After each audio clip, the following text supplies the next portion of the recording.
Welcome to our channel. And welcome sa atong mga new viewers ug ayaw mo kalimot sa pag-subscribe sa atong YouTube channel sa Radio Drama Bisaya. O click na lang pud mo sa notification bell below aron ma-notify mo sa atong mga bagong uploads. And daghang salamat sa pagpadayon ninyong pagsuporta o pagpadayong pagpaminaw sa atong mga nagkadaiyang Drama Bisaya. Maong just chill and relax and enjoy the drama.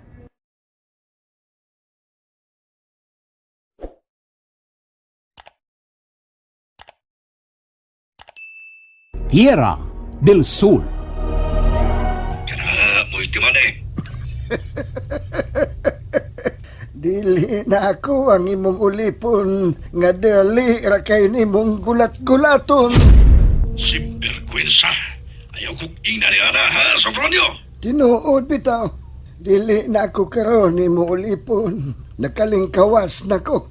Nawa si Erwin. Ug sa kapusa na mong panagsulti ni Marcino sa cellphone. Ingon siya nga dito kuno ko'y tao nga nag-atang sa karaang sementeryo. Gusto ko ikaw tubagon bahin unta ni Ana. Apan dili mahimo mintras way mando gikan ni amahang Barsino. Sofronio, sukad lang nga nibalhin ka og agaon. Nagkahilas ka ng buktuta ka. Buktot bitaw, pero di man ko bayot parehas nimo. O sa? Baya, pagtanong nila sa ultihan mo ha? Ah, kalma lang, Minard. Kay maayo nang mahibaw ka nga giluom ko lang ang akong kalagot nimo sa dihang naa pa ko diha sa imong mga kamot.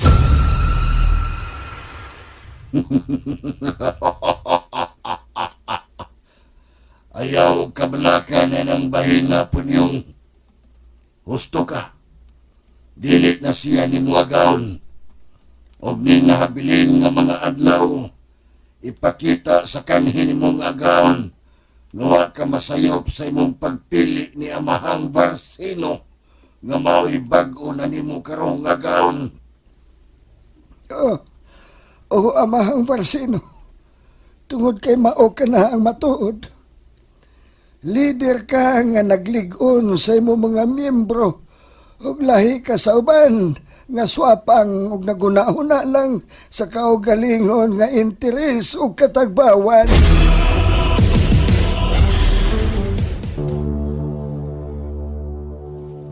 Simberkwinsa ka, Marcino.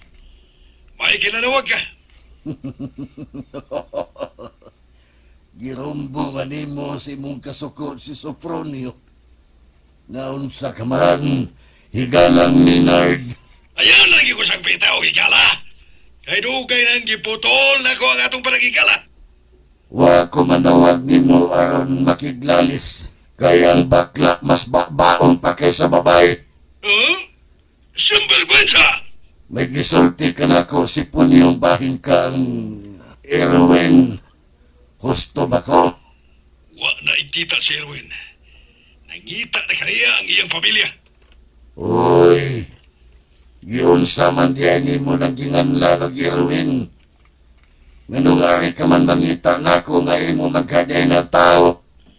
Siya ang giingon mong dito sa karaang sementeryo. Si Erwin. Apan wa na yun mauli sa ila. Nga sa ato pa. May kalabutan ka sa iyang pagkawa. Minard, kung pagbuot na gyud sa kahigayunan, ang nahanaw, bisan pa og dili pangitaon, mapatim maura gihapon ka na kung buhi pa man gani, sama sa higala mong si Barsino. Dugay nga nawa si Barsino, humangidagit sa iyang suod kayong higala. Gani gituhuan nga patay na, apan kay dako magbuhi maong ni patimaw balik. Ug mao na ako karon si amahang Barsino ang nibangon gikan sa lubnganan aron kuliton ang mga letra sa imong pangan o bansagon diha sa lapidaalang sa imong niyang lubong. Sino? Pakita na ko! Ayaw panganduya nga magkita ta. Kay tingalig mo karatil kag dagan nga way porol, Minard. Kambugiro ko di mo, Marcelo. Gusto ka magkita ta, Minard? Kita rin po niya kita. Abot sa hustong panahon. Inigpauli mo din sa Latira. Unsa man, ugma, gusto ka? Ha, Minard? Ayaw pagkadake. Kay lisod kun mo na'y imong ikaaway ang mga buwina pinas. Dili na ingon kaniadto kalig-on ang inyong bansagon. Pipila na lang katao ang magkurog ang mga tuhod. Kung kabangis na sa mga buenavides mo ihisgutan. Ha, maya ni mo. Kay nga naman ko no, ha, Aber? Tungod kay sukad niya tong panahon na. Ngagihukman mo na unta ako sa kamatayon. Apan sikretong nakalingkawas o nagpakabuhi. Daghana ang gituganan ko bahin sa imo sikreto. Sa? Sikrito nga unsa ba? Kabayot ka.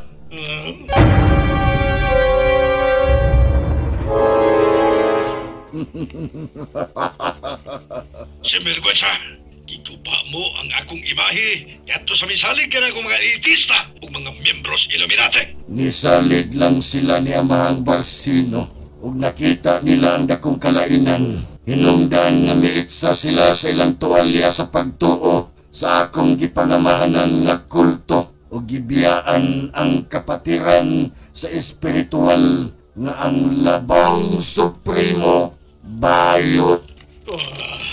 Bantay ka lang yun ako, Marcelo.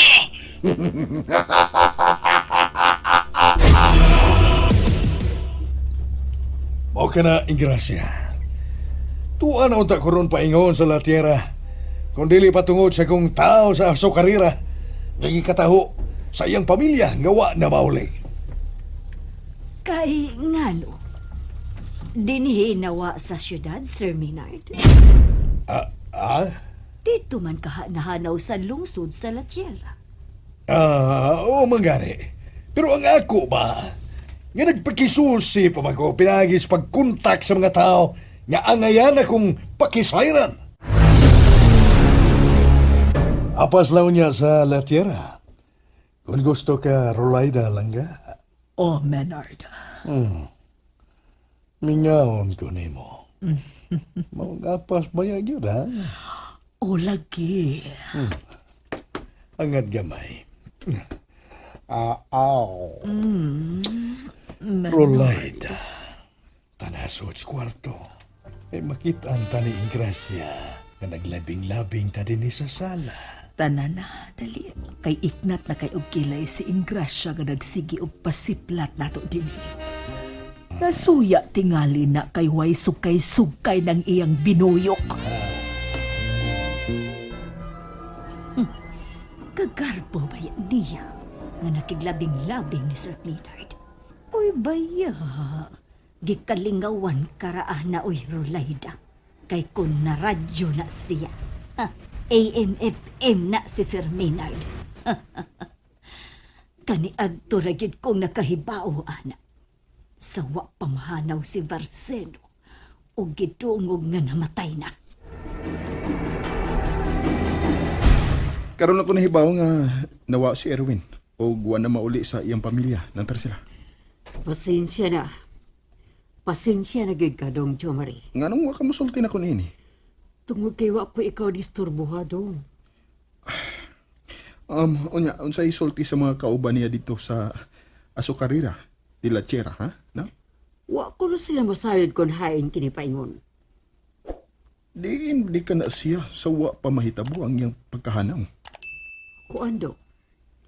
Dinhi sa karaang bay sa mga Benavides. Oh, unsa? Dinhi lagi na siya kay gipatawag manggon nako. Kang kinsa mang mando nga ipatawag siya, nang? Ni Sir Minard. Bahin sa unsa, ha?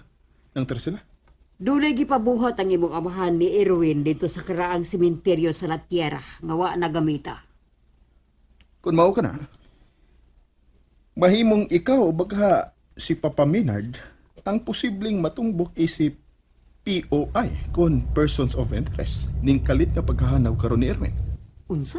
Sa laktod nga pagkasulti, mga suspect mo si Papa Minard kay inyong gipatawag si Erwin dinhi. Bisan og tuo siya magtrabaho sa Azucarera de la Tierra. Laglagot yung kay kos mga gipanulti ni Jomari Benavides kanako, Vina. Ma, sabta ang gisulti ni Jo Marie. May punto sab siya. Habogiro siya. Naglagot ko. Mamatar sila. Ang iyang untang amahan mo'y angay ng istoryahan sama ni Anto, dili ako. Way daw ton sa kong gipanol din ng Tarsila, Krisha. Nakabati manggod ko sige pa nagsultihan nilang inahanog anak. Wag yun paminawan ni ng Tarsila si Prana nga may pasabot bahin si mong punto, Chom. Pues, kung nasuko siya nako, muprang ka siya nako. And there you have it, everyone. Stay tuned sa atong next episode. Bye!